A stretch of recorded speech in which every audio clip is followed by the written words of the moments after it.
Hey, I hope everybody's having a good day today. My name is Brent Moore. It's time for Long Options. Today, I want to talk about kind of the two principal ways that we trade uh, long options in this class, long calls and long puts in this class, and that is trend trades and swing trades. Now, there's other ways we approach it too, but I wanted to focus on these two because those are terms we throw around, and a lot of times there's a little confusion about what they are. What's a swing trade? Let's talk about it today. Coming up next, I'm joined alongside Barb Armstrong, who's helping me out today. Appreciate Barb. And she's very knowledgeable in what I'm talking about here. So as you have questions, feel free to chat those in the chat between Barb and myself. We'll do our best to help you out. And Barb has a bunch of webcasts throughout the week I'd encourage you to check out, including a Trading the Smaller Account webcast. If you feel like you don't have a massive account, that may be the webcast for you. So make sure you check that out. You can also follow us both on X at Brent Moore CS, at Barb Armstrong CS. Now, let's go through and just talk about a few important disclosures. Options do carry a high level of risk and are not suitable for all investors. And the information today is for general informational purposes only. It's not a recommendation of any security strategy or chart pattern. Schwab does not recommend the use of technical analysis as the sole means of investment research. And for the sake of simplicity, the examples in this presentation do not take into consideration commissions or transaction fees. So just be aware that those exist and are something you should think about. All investing involves risk, including the loss of principal. Here on, in case of a long option, you can lose the total amount that you pay for that option. Past performance of any security or strategy does not guarantee future results or success. Paper money virtual trading application will not assign a short option early. Well, we're not doing short options today, but that is something to keep in mind there as well. Let's head on over. And what I want to do is I want to talk first about just kind of conceptually trend trade versus swing trade. What's the difference? Trend trade versus swing trade. And then what I want to do is I want to talk about maybe some sample rules that you may use for each. Okay. And then finally, what I want to do is I want to look at actual examples of sample trades that we can do, and we'll try and give examples of both. But when I talk about a swing trade and a trend trade, actually, let's do this. Let me start with, I'm going to go to the Thinkorswim platform. I have an AMD here. And of course, we can do bullish examples or bearish examples. I probably more often than not, when I'm just illustrating things, I look bullish, but the market's been, obviously been going down. There's been a lot of, the last week or so has been pretty strong, but a lot of stocks that have been in downward trends. So let's take a look at this for 1 sec here on AMD. And this is a stock we'd consider to be in a downward trend. It's had lower highs and lower lows. The general direction has been like that for a while. In fact, let me do this. I want to clear things up just a little bit and make this a little less complicated. I'm going to get rid of the moving averages on there. And let me get rid of that line there, okay? So we're going to call that a downward trend. What trend traders try to do is they try to enter at a certain point. Maybe it's here. I don't know. Let's say they enter there. And as long as the stock continues to go down, they typically try to stay with that trend. So if you got in there and you said, well, as long as the stock is continuing to trend down, I'm going to stay with that trend. And if that's our trend, we may still be in it. Now, we may be a little bit questionable at this point, but for the most part, we may still be in that. There's a lot of bumps along the way, aren't there, on a trend trade? There's times when it goes up along the way. If you're a trend trader, you're not quick to get out typically. You're willing to stay with it, even though it goes up a little bit. Now, at a certain point, you may get out. In fact, back here, we may have gotten out right there. That's true, because it may have looked like that trend was breaking. But you're going to be in through some volatility there. That's a trend trade. Well, let's talk about the same thing, but then instead in the case of a swing trade. Let's say we got in here. we're trying to take advantage of little swings in the market. It swings down and then it kind of goes sideways. We're going to look to exit when that downward momentum ends. So we may get in and we're going to exit when that downward momentum ends. Now, in theory, that sounds great, doesn't it? You get in high, you get out low. You get in high, you get out low. In practice, that's easier said than done. You guys all know that. But that's the theory of the swing trade. We're going to try and just take advantage of the downward move, and we're going to be much less patient when the stock flags or reverses itself for a little bit. Okay, so we're not going to sit through that in the case of a swing trade. So that's one of the differences. Now, another thing, trend trades, we're definitely looking for downward trends, and we may do that on a swing trade as well. But on swing trades, sometimes we may get in a stock that's not really swinging that much, or excuse me, not trending that much. Instead, a stock that is maybe going a little bit more sideways. And let's say we have a stock that's been kind of doing this, kind of sideways, and we see it starting to bounce. Well, maybe we kind of go right here and say, that's going to be my target price on that. And so that's kind of the initial conceptual difference between swing trades and trend trades. If this is the entry, we may have a discernible exit on that swing trade. We're just going with the swing of that momentum as it hopefully goes up or hopefully goes down. Trend trades, we definitely want that trend. We're trying to ride that trend there. All right. Now, so that's kind of the conceptual understand there. And if you have questions, feel free to use the chat, type those in the chat, and we'll do our best to answer them. Now, there's different ways to do it. So I may teach something in here, but just realize there's a lot of different approaches to the market. And when I go through some sample rules, which is what I want to do next, what I want to do is I'm going to give you some samples, but again, they're not necessarily recommendations. Let me also say this. I'm going to go through a little quicker because I'm trying to go through both trend trading and swing trading. If you want a full webcast where I spin the whole webcast on a sample trend trading plan, I just put that link to that webcast in the chat.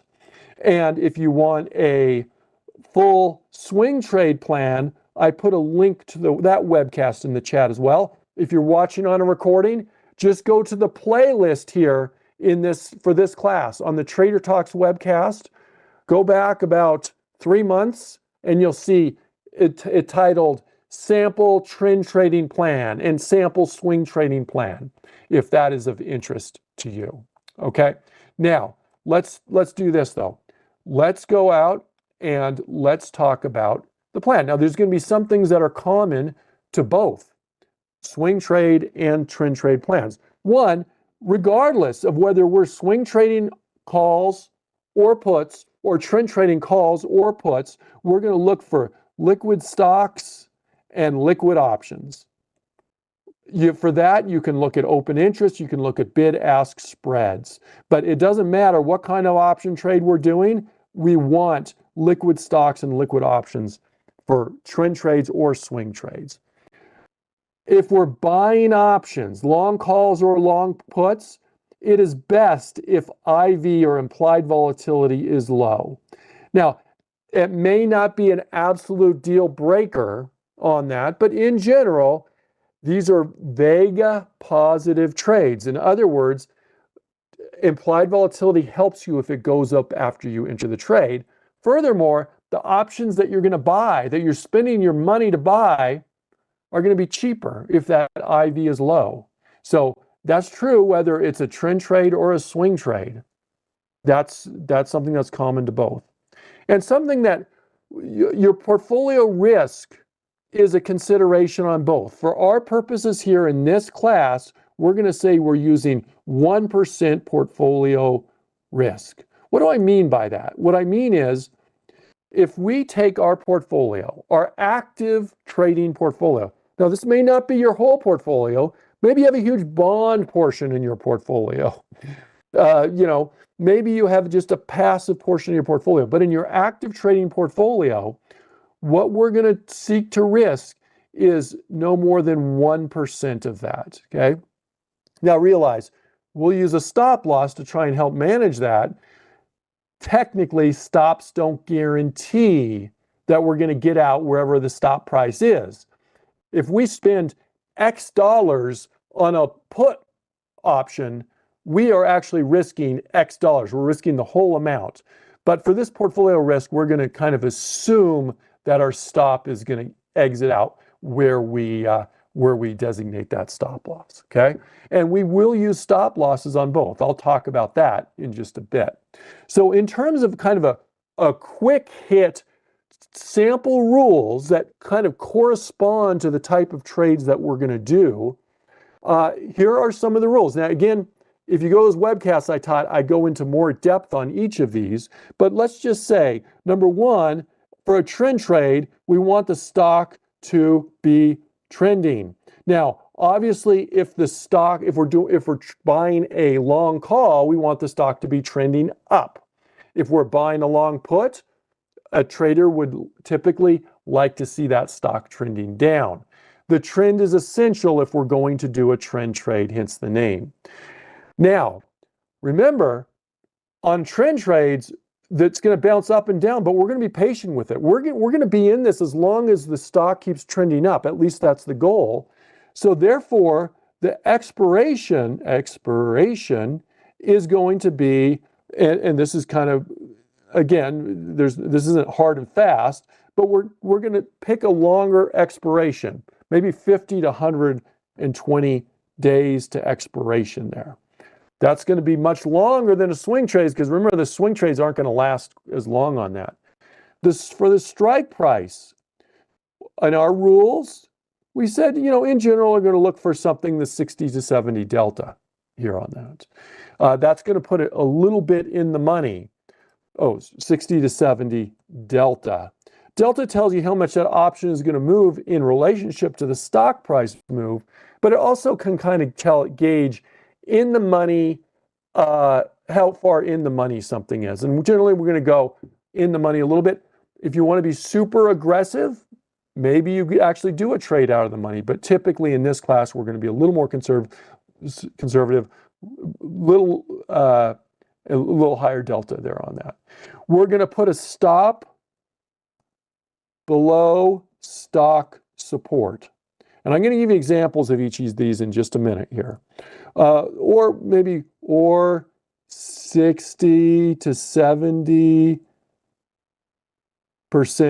of purchase price of the option, okay?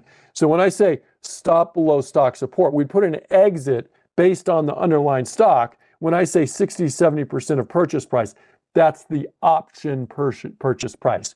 Generally, the more in the money you go, the higher that percentage is going to be.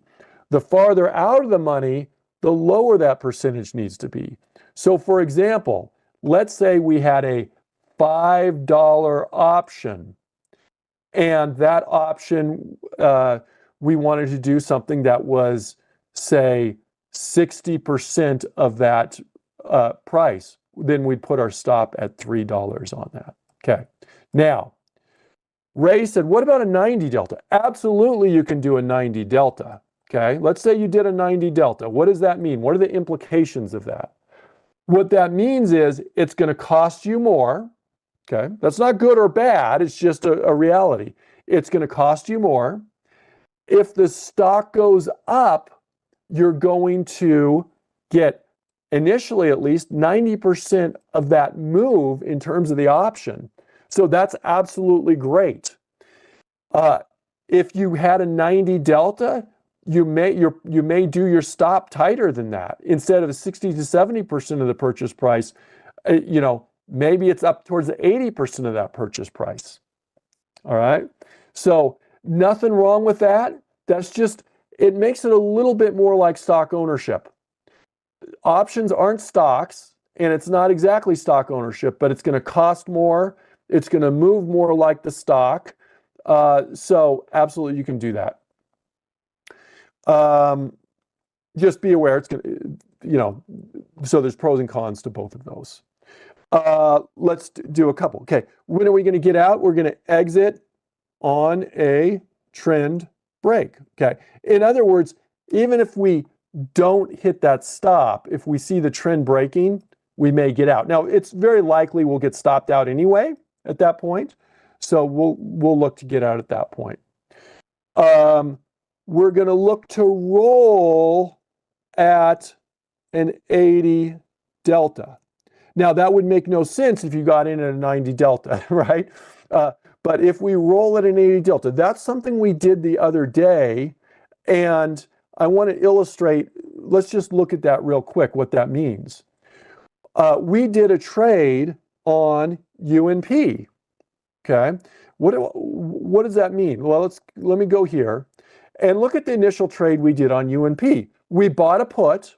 We bought the put for $14.25. Okay, it was a 245 June 20th put. What did we do? When we entered it, I don't remember the exact delta we entered, but once it got above that 80 delta, we rolled it.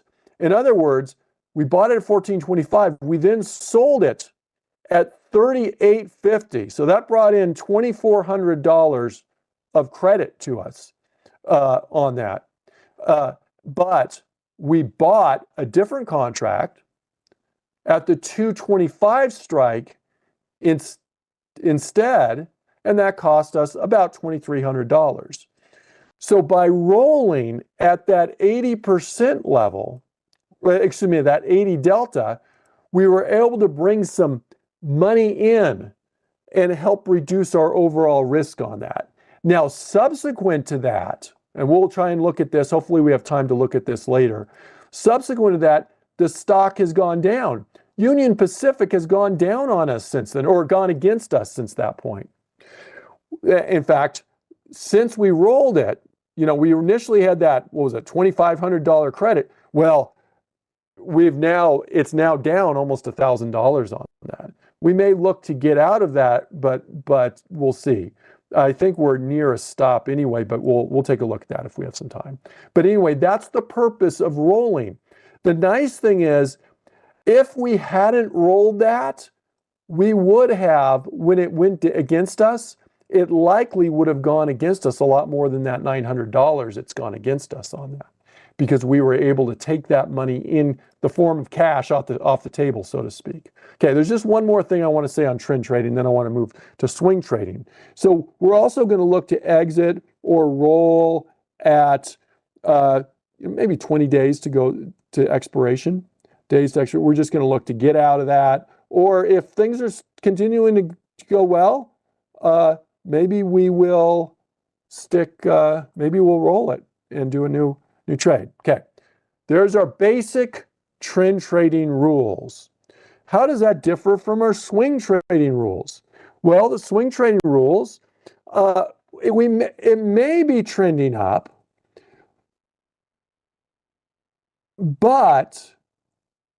or it may be going sideways with clear support, resistance levels. Okay, we'll look at some examples of these here in just a bit. Okay, number two, expiration. We're not going to stay in this, expect to stay in this as long. We're going to try and see how long we think it may last. We can look at past moves for that. And we're going to take the expected move. So if the expected move is 2 weeks, for example, and then we're going to add on 2 weeks. So in that case, we'd look for an expiration date about 4 weeks out if we expect it to last a couple weeks. Okay, again, these are just rules that we're using in this webcast. But the point is, we're not going to hold it all the way to expiration typically. And number two, we don't know exactly how long it's going to last. If our expected move is 2 weeks, maybe it lasts a little longer than that. We never know. So we want to buy a little bit of extra time on that in that case there. Okay, and we're going to go one strike in the money. Again, that's certainly, you can certainly change that. If you go in the money more, typically that would be considered to be maybe a little bit more of slightly more conservative approach. Although it's hard to say long options are conservative, but maybe a little bit more than if you're out of the money, that would be a little bit more of an aggressive approach there. Okay. And so there we go. And keep in mind, time decay, and I didn't say this both. These are both theta. Doesn't matter if we're doing swing trades or long or trend trades, they're theta negative. Time decay is working against us on these, and therefore it behooves us not to stay in longer than necessary on that. Okay, so there we go. Let's see. So we're going to exit on a, and we may also put in a stop. We can put the stop based on option, and maybe if we're in the money, 60% of entry price. And again, the more in the money you go, probably the tighter that stop would be in terms of percent. The more out of the money you go, it needs to be looser because they're more volatile. Okay, we're gonna exit. Hold on one sec. Did I one strike in the money? Oh. Hold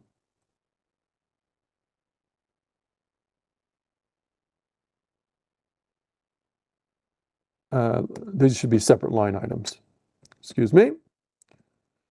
So we're going to put a stop below support, or based on the option entry price. Okay, so there we go. All right, and then we're going to exit on a technical break. Again, we may get stopped out by the time we even realize, these are probably going to be pretty concurrent. But if it breaks against us, we're going to look to get out, even if we haven't been stopped out. We're going to exit at 10 days till expiration, or if not, swinging. Okay, maybe it doesn't go against you, but this is one of those things. These are momentum trades typically. If it's not going for us and it's just going sideways, that time decay is going to hurt us on that. So we're not going to have nearly as much patience on a swing trade as we do a trend trade. We're going to exit if our target is hit. And remember, we're going to have a target price on this swing trade. On a trend trade, as long as the stock is continuing to trend up or trend down in the case of a long put, we may be willing to stay with that option trade. In this case, with the case of a swing trade, we're going to set target prices and just get out if the target price is hit. Okay, and one last thing, we're going to look for a positive risk to reward ratio, ideally 2-to-1, or reward to risk ratio, ideally 2-to-1. Okay. Okay. So these are, we could add more rules to these, but I want to spend time moving and actually looking at examples here with you. Okay. So that's what we're going to do here. We're going to look at examples on this. So let me move this to the side here. Those are basic rules. And let's go to our charts. And I want to take an example of Tesla. Okay, so I have a few different examples here. We certainly had a trend down on Tesla. It's kind of gone more sideways lately.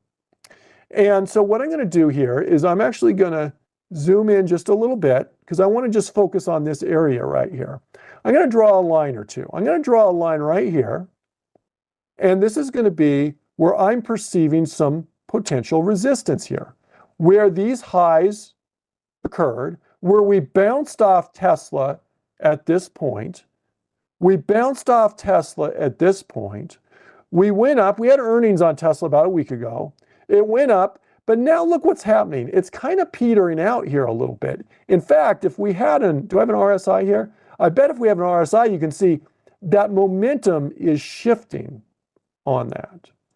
So is this going to be a swing trade or a trend trade? Well, if it's a trend trade, I definitely want the trend to be going. But right now, I think that trend is in question. I think this is rolling over. Now, I may be wrong. I don't know. We don't know what's going to happen. But for our purposes in this class, we're going to go on the assumption that this is rolling over, going down. And what we could do is we could say, look, I'm going to go down to this we had this little gap right here. I'm going to call this gap as well as, and I'm going to put another line right here, where our highs were here. Now, we could do a target way down here too, couldn't we? We could do a more aggressive target down to these levels down there, right around 220. I'm going to go to the shorter term target in this case. Okay. I'm going to do a shorter term target. So if I wanted to be more aggressive, I could say, this is my target down here. We kind of got this sideways channel-y thing going right here. But I'm going to say if we hit this as a target, which is right, I got to figure out exactly what that price is. That's right around 250 or so. I'm going to put that as a target. And my exit for a swing trade is going to be, I'm going to say right above where my recent bounce was.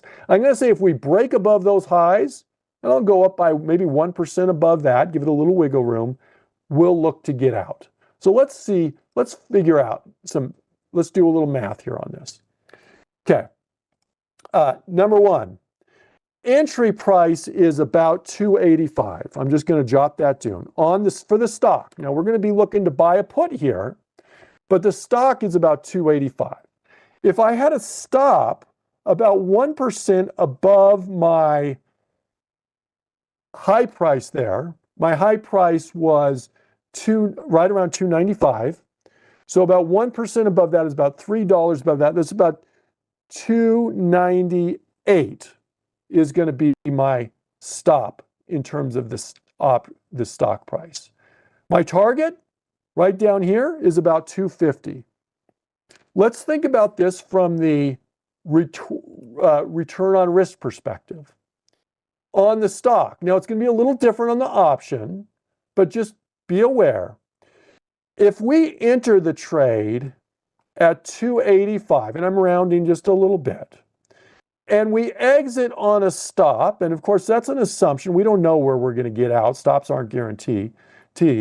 At 298, or if we hit our target at 250, that gives us a potential reward of around, a theoretical reward here in this circumstance, around $35, and our risk about the difference between 298 and 215 is $13. That definitely gives us a positive reward to risk ratio there.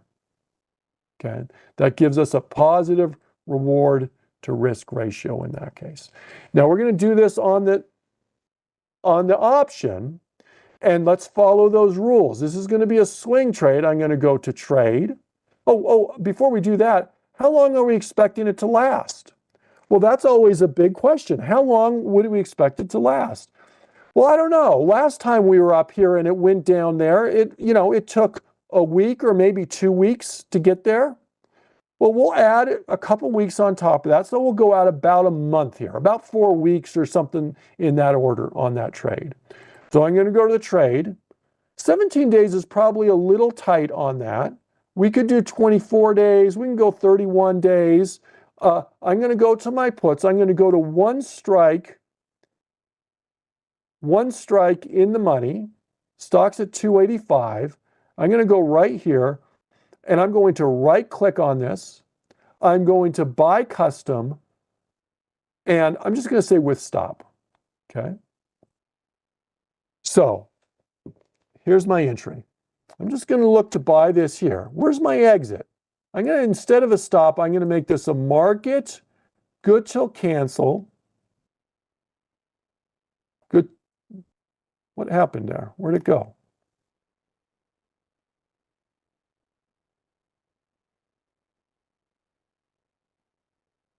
Okay, let's try that again. Somehow I deleted that, I think. Did not mean to do that. I'm going to right click on this, buy custom with stop. There we go. I'm going to make this a market the sell order. Good till canceled. Oh, I think I clicked on delete right under there is what happened. Then I'm going to go to this little gear over here on the far right. And we said, where's our target? I'm going to click right under there. We're going to say if Tesla marks less than or equal to, and we said our target was going to be $250. $250. That's our target. That was the slightly more conservative target. We're also going to go below there and we're going to say, where are we going to get out if it goes against us? Well, if Tesla marks greater than or equal to $298. $298. Let me click on save. There's that. Let me just review this real quick. So we're getting out if the stock hits down here. We're getting out if the stock goes above here. The theory is we have a resistance level we're bouncing off of, and we have a support level down here that we're going for. Okay? So that's how I can enter this order. All right? I'm hoping that's making sense there.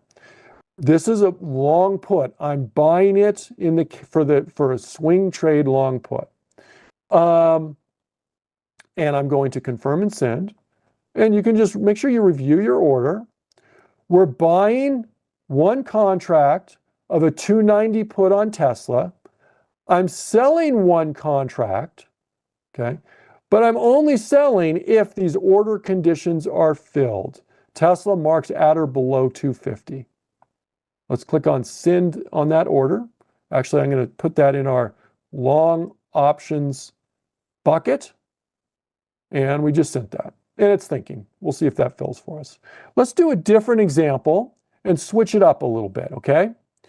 So that was a swing trade. Let's look at a trend trade here. So here's Coke, KO. And is the trend, what's our trend? Well, by the way, we did fill. So one of the challenges we have in this market right now is the trends. The market is so volatile right now. We're having some challenges in terms of finding stocks with nice, neat trends. Is Coke a possibility? Maybe. Let's look at some others here. Maybe we come back to Coke. Let's go to Dow. Okay. Here's Dow. Well, a Dow Chemical. Here's a trend. And I would consider this to be a trend. This one, again, it's trending down. If we're looking at a trend like this is kind of where we've been. Now, for an entry, what I may do is I may wait and try to see if I can get a bearish day here on this, a bearish reversal of some sort. And you can put in an entry and say, look, I only want to get in this if we go below today's low, for example. So that would be an example there on that. So let's look at it here. So where's my entry going to be? I'm going to say I want to go below today's low. I want it some sort of like a close below the low of the high day. Well, my low today is 29.77, 29.77. And I'm going to just give it a little gap below there. I'm going to go about 1% below that 29.77. So that's going to be about 29.50 is going to be my entry. I'm only going to get in if this stock bounces down from here. We're assuming that trend is going to continue down, but we're going to put in a contingent entry on that. I'm also going to get out if the stock breaks above my high price here. Okay, we're only getting in if we go out down here. If we break above my high price is 30.94. Again, I'll go about 1% above that. So I'm going to go to 31.20. That's going to be my exit. Okay, any questions on that? Okay. We're entering down here. We're exiting if we break above here. I'm not going to put in a target price because the theory is we have a trend and that we're going to ride this as long as that trend goes. So let's follow our rules for a trend trade here on this one there. Okay. Instead of a swing trade, this is a trend trade. I'm going to click on trade. I'm going to Dow. Remember, our expiration dates are longer term in this case. In the kind of rules I mentioned to you, we said we're looking out 50 to 120 days. Let's do 80 days here. Okay. I'm going to go 80 days, and I'm going to go about a 60 delta here. Well, we don't have anything exactly 60 delta, but we have a 62 delta. My bid-ask spread is about 10 cents on this. I'm going to right-click on this. I'm going to buy custom with a stop. I'm not going to put in a target price on this, but I am going to put in that stop. Now, I can say we can put in the stop based on the option price. Let me just show you how to do that. Or on the stock price, which I was going to do here. My entry price was 380. We said our stop was going to be about 60% of that. So I'm going to take 0.6 on my calculator. I'm going to multiply it by 380, which is our entry price. That gives me about a 230 stop here. So I would change this to 230. And what that means is if we were to enter it this way, we're buying around 380. We would, if it goes against us and it only is worth 230, we'd look to get out. That would be a stop, good till canceled. Okay. Now, the other way to do it is this, is to say, I'm going to use a rules-based, a contingent order instead of that stop. I'm going to go market, good till canceled. I'm going to go to the gear here. I'm going to click in on the gear and remind me, I need to, we said we were going to not get in exactly where it is right now. So I'll have to do that one as well. But we were going to say we're going to get out if Dow marks greater than or equal to 3120, 31.20. Okay. Now, that's our exit on that. That's a rules-based exit on the option. But we said we weren't going to get in right away. We were only going to get in if this stock bounced down. In other words, yes, it looks like the trend is going that way, but I want to see some sense that this is actually reversing and going down. Now, we already marked out the price, and that price was, we said, at $29.50, only if the stock goes to $29.50. So I'm going to click on my gear. Oops, let me cancel that. Again, I'm going to make it a market order. I'm going to make it a good till canceled. I'm going to click on my gear, and I'm going to say, I'm going to click on, I only want it if Dow marks less than or equal to 29.50. 29.50. 0.50 is going to get us in there. Okay. Okay. So that is, so let me click on save. And let's confirm and send. And I'm not going to send it right away. I want to look at this here. Okay. So there's my entry. Technically, it's a market order, but we're only going to get in if Dow marks at or below 29.50. Here's our exit order. We're going to sell out, but we're only going to sell out if it marks at or above 31.20. So there's my rules there on that. So is there a, let me do this. Let me click on long single options, click on send. Okay, so we just sent that. Now, it didn't fill. Why didn't it fill? Because we haven't got the bounce down yet. We were waiting for that bounce down on that. Now, Beauty at its best said, thanks for sharing both ways of doing a stop. Yeah, no problem. Are there pros and cons to each? Yeah, one pro of doing it based on the underlying stock price is you connect your exit directly with the technical analysis of the chart. In other words, we said we want to stop out if the stock goes above here. Okay. Well, we can see on the chart exactly where that is. Or we want to get in only if the stock goes down below here. We can see exactly where that is on the chart. In the case of the stop, if I put in that stop at 60% or whatever, I don't know exactly where that's going to be. We can go to the Theo price and try and figure that out. But this is an easy way to do it. But the problem is, if we do it based on the stock price, then we really don't know what the option price is going to be exactly. We can look at the Theo price to try and figure that out, but we don't know exactly that, okay? So let's see, was your sell a stop because you said sell to open? Okay, so we are not selling to open, we are buying to open here.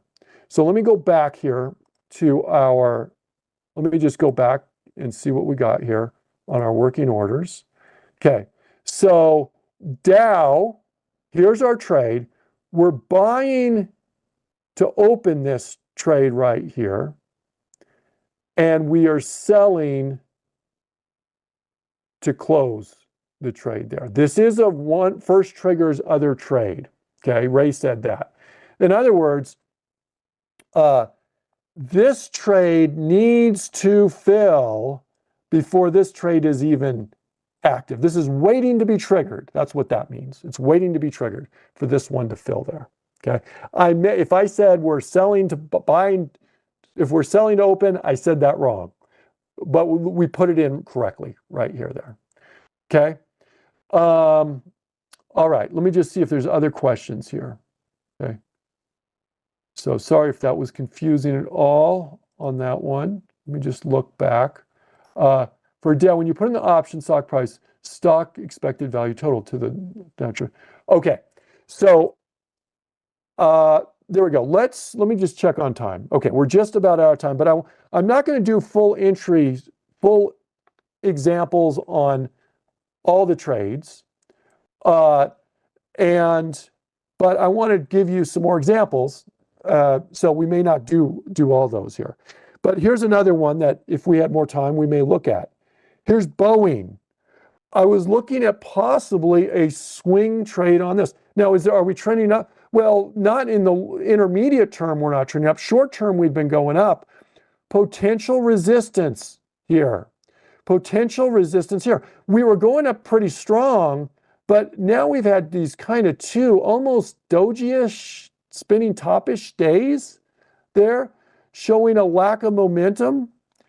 Is this going to swing down? Maybe. We could do a swing trade to get in and maybe put a target in around here. All right? So that's an example that we could have looked at, but we didn't. Let's look at more of a bullish example here, because I've done a bunch of bearish examples. Here's Capital One Financial. So let's say we're looking at this and we're saying, I'm bullish on this, but I'm a little worried. I think this is flagging. It's going sideways. Could we do a swing trade? We could do a swing trade.